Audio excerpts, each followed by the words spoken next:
Hey there, co-parent. It's Lisa. With one quick tip on how to communicate more effectively with your co-parent, because as we all know, communication with your co-parent can be, not the smooth road that you might want. Sometimes it's filled with drama, tension, emotions from, who knows when.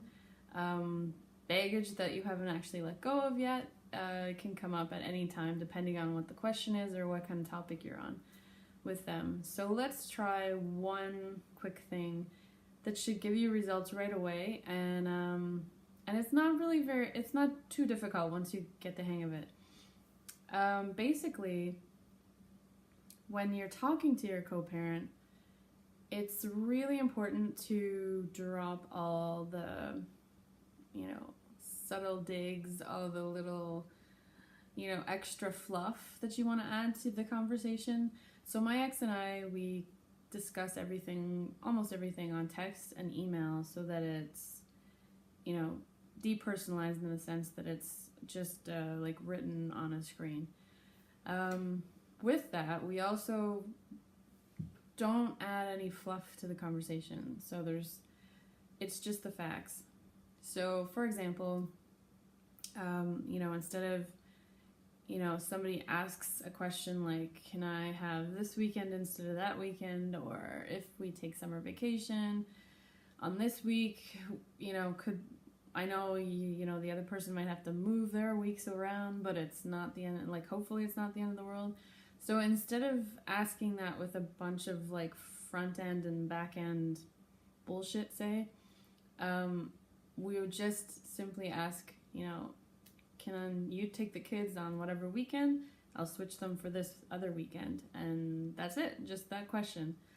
And it really keeps out a lot of the background baggage, emotions, and just old hurts that you might want to, give them a little dig or a poke, or, if they weren't doing something completely the way you wanted it to, you don't have to, I'm taking the kids this weekend because the last time you did that, you didn't get that done properly or whatever the frig. And so it just really keeps things concise and doesn't open up a can of worms as far as what the response will be and start World War III or anything. So one way to do this, if if it doesn't come too natural for you, is to think of writing the emails and the texts from somebody else's perspective almost. Instead of writing it as if you're writing it, write it as if, your child's writing it, or, your sister or your brother is writing it, or somebody who that's, really level-headed and really, doesn't get too flared up with, too emotional about a lot of things.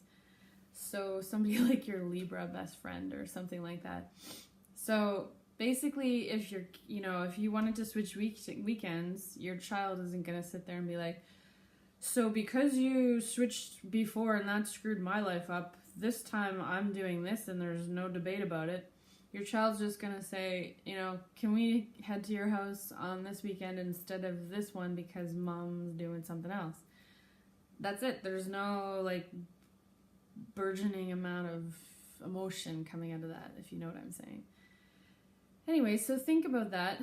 If you could, as you're writing something down, read it over, first of all, and just say, is that how, my business partner would write that? Is that how a coworker would write that? Is that how my really level-headed mother would write that? Whoever you have in your, your network, that's your most reasonable, unbiased, not one to take sides friend.